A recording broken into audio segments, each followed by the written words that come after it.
If you don't understand this trick, you will be easy to manipulate. It's been used by the government, by big corporations, and by the media to control public thought and behavior.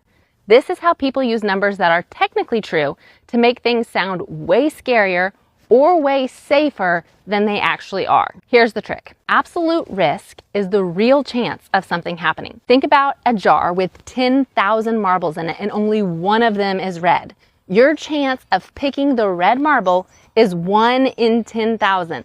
That's the absolute risk. Now, relative risk compares two tiny numbers to make one of them sound huge. So if there's another jar and it has 2 red marbles, they'll say, you have 100% more chance of getting a red marble in this jar than you do in this jar.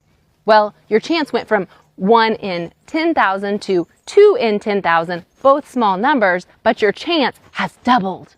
Relative risk is the favorite tool of fearmongers because it makes a tiny number sound huge. Absolute risk shows the real world odds. Now watch how this plays out. You've seen the headline, you're 840 times more likely to get sick from raw milk than from pasteurized milk.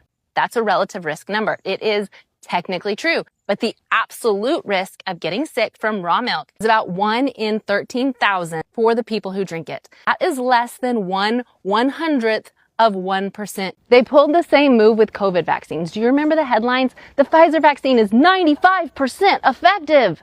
That number was blasted everywhere. But here's the truth. That was the relative risk reduction. When you dig into the actual trial data, the absolute risk reduction, the real difference between the vaccinated and the unvaccinated groups was about 0.8%. Less than 1%. They could have said this shot lowers your actual risk by less than 1%, but they didn't. They went with the bigger, scarier sounding number, 95%. And people made life-changing decisions based on that framing. It wasn't technically a lie, but it was incredibly misleading. And that should make you angry because it shows how much public opinion can be manipulated by the way statistics are presented. So whether it's food safety or medicine, statistics can be technically true, but still used to trick you.